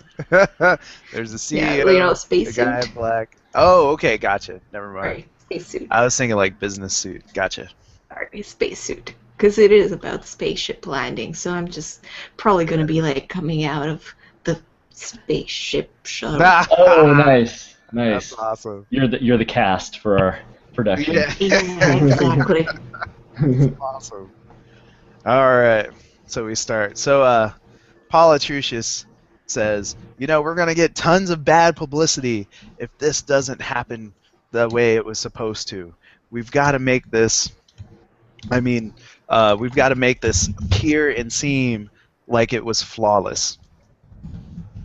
What do you got for me, guy?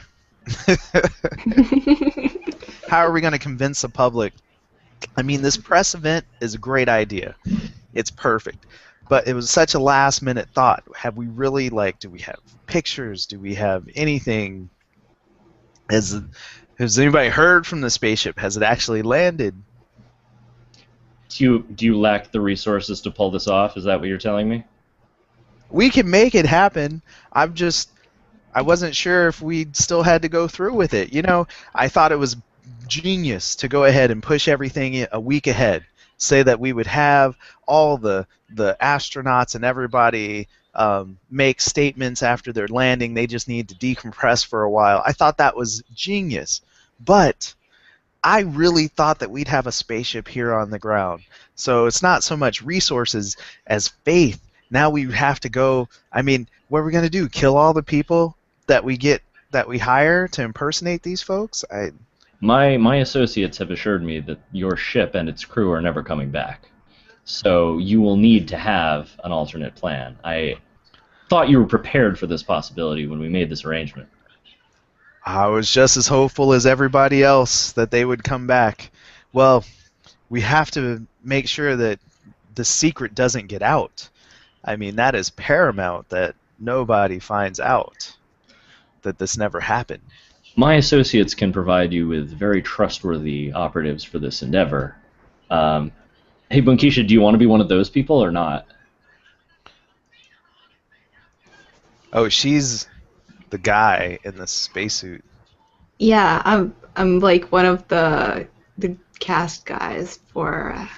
Do you want to be in on the conspiracy, or do you want to be like someone who's totally innocent of this, who we are? We might get erased when it's all done. Exactly. Well, I think I probably have some sort of idea of, the thing, and I have to keep my mouth shut because that was in the contract. Yep. So I guess, I kind of slightly know what is going on, but I'm not, fully in touch with the big guys. Okay, cool. So I'll introduce you. How about? How would you be introduced? Would you just be like, I don't know, Miloshkovich here. Miloshkovich. I have the muscle. and I look good in the suit over here. So I think I am good cast for you. I shall give you a good view of everything. Good everything. Yes. Now, Mr. Atrocious, you can trust Miloshkovich to be very circumspect about this operation. He knows what will happen if he isn't. So. Excellent. Well, you know what Do not happens to worry. all of us. It's not just my company on the line. We've lied to countries and people and broken contracts to make this happen. You do not need to tell me any of that. I shall keep my mouth, and as long as you pay me, and my image will be there, engraved forever, I swear I will not say a word. Oh, we'll true. pay you. So, basically, we've recreated the entire landing scene with miniatures and CGI and all that stuff. Nice. And so we have actual footage by the Connor Broadcasting Company. No, the Alderman Broadcasting Company. Yes. So that's covered. Everybody's going to believe it happened. Now we've just got to make up people, do special effects on people so they look like the actual spaceship astronauts. Of course, my face is an open slate for you. Excellent, excellent. So, with the little the nanites there's this new technology. Oh, please do not introduce any technology into my body. I will keep my mouth shut. Oh, don't worry, it's not in your body. It'll be on top of your skin. It's fine. I see. It's kind of like this little dust. They'll just put on there, but it helps get like the bridge of the nice. cheeks and all that, and it can kind of make your eye color look different. It comes right off. It washes off in the shower. Don't worry. Why need to use nanites when we have all the former special effects which do not affect the face for forever? It does not scar it, and we also have eye contacts, eye lenses. Why not use those? Miloshkovich, you were not hired to ask questions. Amen. This is quickest, most or easiest thing we can do. It'll be fine. So we recreate everything. We got the ship landed. We're gonna fake the logs. All the GPS location stuff will be wiped and put in with the exact trajectory so it matches our story. My people will handle the defense departments of various nations and what they're monitoring to make sure they do register an entry into Earth's atmosphere at this time. Excellent. See, that's why we hire you, to cover those holes that I wouldn't think of. Perfect. Let me correct you, Mr. Atrocious. You're not hiring me. You're allowed to continue with this project at my associate's indulgence. Oh, excellent, excellent. As long as we all make it out of here alive and I make more money, alive. As long as we make it out of here with nobody any the wiser, then we'll all make more money. Actually, let me throw a little monkey wrench in here.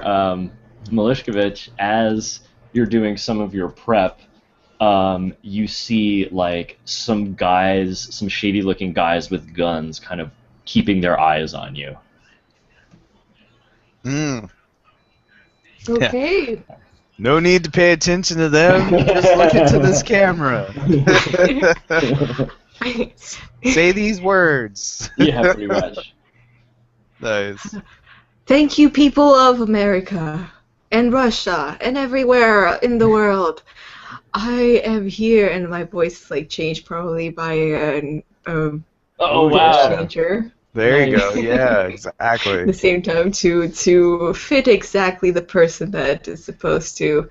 I thank you all, and I am very sorry to hear that in the meanwhile, my entire family has deceased quite oddly. But I have landed for them, and they will know. I know, over there in the sky, or wherever they may be, that that I have fulfilled my duty as an astronaut. I have gone beyond Earth and came back in one piece. My compliments on your script, Mr. Atrocious. Truly touching. Thank you. And then this would be the point that I would go in and pat Milosevic on the back and, reassure him that Wayland is here for the betterment of mankind, and everybody should buy more Waylanded products. Help support more of these missions into space. And our stocks are going to go through the roof. It's going to be amazing. Nice. I like it. Awesome. Yeah, I think that kind of hit the question. Okay. Oh, yeah. You That's guys nice. kind of like killed off all the family of the person that was in the spaceship because they just weren't coming back, and it just had me do everything else. Yeah, that was awesome. But you were like, Exactly. and somehow all my family passed away while I was up there, but they know that I've landed. That was perfect. Right. Okay. Nothing to see here. Move along. Yeah, I was actually quite wondering, like, how would they be able to have that person come back and everyone not know that it is fake? Huh. Yeah. Oh, good point. I just want to throw in, Trey, I like the way you've been like reincorporating some of the stuff, like the plague masks. Going to check out that. So I've got a thing I want to incorporate as my Man in Black guy is like leaving the scene of this fake. You see like a tiny little ID card coming up out of his pocket, and it says Von Schmidt. Oh, nice. On it. Yeah. Now I'm gonna have to go look that one up again. Oh, he was the creepy advisor to the king who was encouraging him to do demonic rituals and stuff. There we go. Heck yeah. Nice. Tradition of advisors. The other world doesn't forget its loyal servants, huh? So, color, light or dark scene? You'd have to be pretty darn cynical to call that a light scene. Yeah, the people have died and stuff. Hey, you never know. I am manipulated with guns behind my back to like say the speech perfectly. Yeah, I think it doesn't have a game mechanic, but I think as people forget what happened and they look back at some of these explanations, it might kind of make them think, oh, this was a light period. But yeah. I gotta say this funny. This interface is really quite handy to be able to click on these little notes and read a quick thing about what you did before. It's very nice. The main reason I play Symphonical on Hangouts, play Microscope on Hangouts is because of Symphonical. I'm like, to be able to move these things anywhere you want. Like, I tried doing an Excel spreadsheet one time, and I almost cried. It was so horrible. Like, adding rows. But this is like, beam, done. Yeah, this is great. I'm often challenged to keep like 20 note cards on a tabletop organized. So. Yeah. So you can come back, the cat can come play, and it doesn't mess anything up, you know? Yeah. Totally. I don't know how people would pick this up and then relay it out for another game, you know, I guess like physically. It might have been, I don't know, like a board where you pin the notes. That could work. Yeah. Oh, that'd be fun. Yeah. Yeah. That could be actually interesting to like just keep it there in the room. But then, like, if you go somewhere, you have to, it's not portable. Right. Just put it on the wall and connect it with pieces of string and push pins, and it's like that's actually cool. Red strings, like piece it up. Exactly. Like this lady of the lake is in this and this and this, and then Gwenny is in that, and then there's the connection between this guy and this guy, and look at all the threads going to Queen Gwenny. She must be the key, you know. Yeah. It's an investigation. That's awesome. So we're gonna finish this out. Let's see. Yay. So okay, I get to dictate something here. Create an event or a scene. And I didn't prepare for this. I should have prepared for this. because you are in character. Yeah, I was focused. I think Waylanded they funded the creation of the nanites, obviously. So, moment of discovery. Yeah. Uh, Professor Hensler gets a huge grant to develop nanites from Waylanded. Ah, sweet. Hmm. There we go. The Waylanded Foundation. Nice. Yes. All right. And so that's my one for the putting a cap on it, and then the legacy would be the person to the right of the current lens. David is to Trey's right, according Oh, to David. our... Yeah. Why do I keep reading that backwards? David, you get to pick one. Or Awesome. keep the one you have. Let me check. So, oh, nobody has vegetables anymore. That's disappointing. Also, before we do that, where are you putting your event in the timeline? Because Oh, thank you. I'm guessing it's before the nanites are happening? Yes. Yeah. You were correct. I clicked where I wanted it to be, but I didn't check. Yeah. Thank And you. that's a light one? Yes. He was Okay. so happy to get that money. Okay, we definitely have a new legacy here.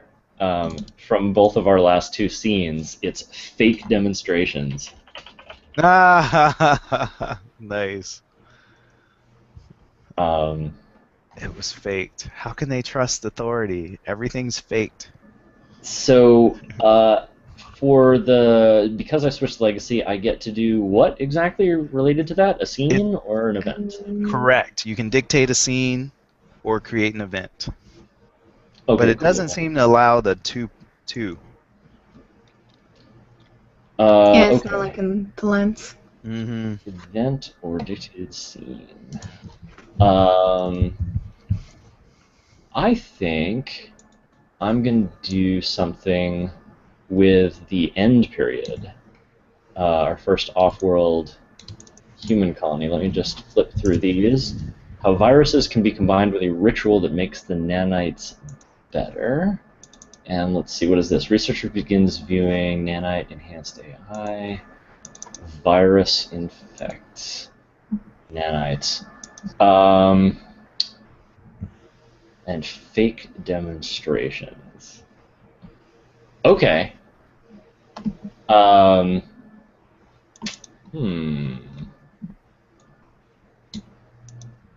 Okay.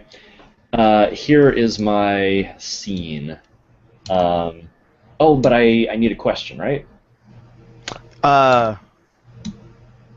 For a scene, yes. Sorry. Okay. My question will be, how was the viral infection of the nanites covered up? Does that work? Yeah.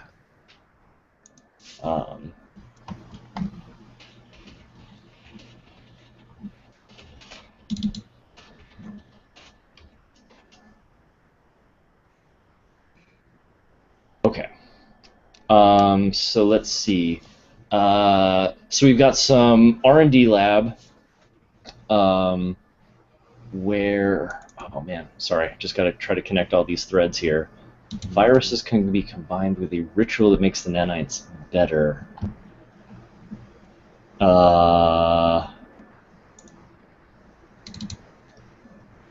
Doing a thesis defense proves. Okay, so it's got to be before that.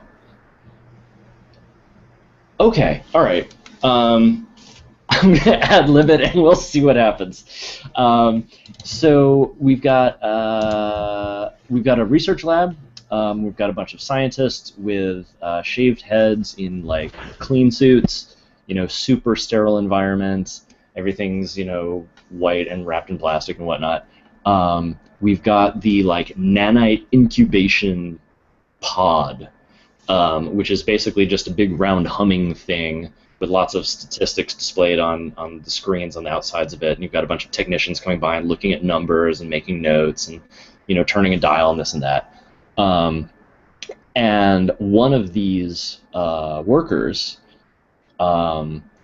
leaves the secure facility at the end of his day and goes to a fancy-looking restaurant, walks past everybody, and there's like a back room where there's security guards and stuff.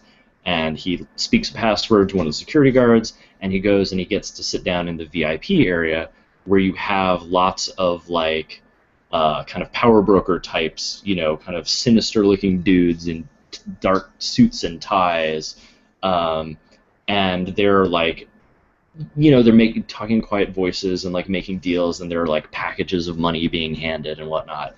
And this doctor who was working in the lab with the nanites goes and sits down at this table with a guy who kind of he's got a vaguely mafia look to him, and the scientist talks to the guy for a while, and the guy hands the scientists some money. But as he's handing over the money, you can see that there's like a smear of something on his hand, some sort of like vaguely like reddish stain. And as he like passes the money, he makes like extra sure to shake the scientist's hand. And the scientist takes the money and walks away and doesn't seem to notice that anything is different.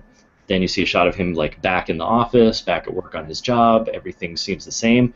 And then at some point, he looks down and he sees that his sterilized glove on his right hand has like melted through. Mm. Wow. That's it. Now we've had a virus introduced to this nanite facility. Mhm. Oh, but that's not a fake demonstration. Yeah. Okay, so then the next thing that happens is we've got alarms and flashing lights and whatnot outside this facility, and there are people talking about quarantine, and oh my god, if the public finds out what happens to our nanites, this could be the end of our program, and blah blah blah. So just as the news teams arrive on site, you've got some like government types have come in through the other entrance, and they have some prisoners, and they shoot the prisoners and splay the bodies out on the floor. And then as the news teams rush in, the government types like show their badges, like CIA. This was a terrorist attack. Terrorists hit our nanite facility, but we responded quickly, and we're sure they haven't gotten away with any vital technology. But we're gonna have to ask all civilians to leave the premises while we contain the situation. Nice. There we go. Very good. Nice save. Oh, hell yeah. Sorry if that was a little long. I kind of talked myself into a corner there, but Yeah. Right, it could happen with some of this stuff, though. It's, totally legit. I'm going to have to call it, though, there for myself. I just don't have the energy to continue for another round. But that does complete 2 rounds of the microscope. Would have been nice to do one more. Hmm. wait, but Keisha didn't get her turn to be Lens, though, right? Focus. Yeah. Focus. Go Yeah. focus. Yeah, I'm kind of losing my steam, unfortunately. Oh, it's my fault for getting the late start. I'm sorry, man. No, you're cool. But I'm going to stop the broadcast there. Here we go.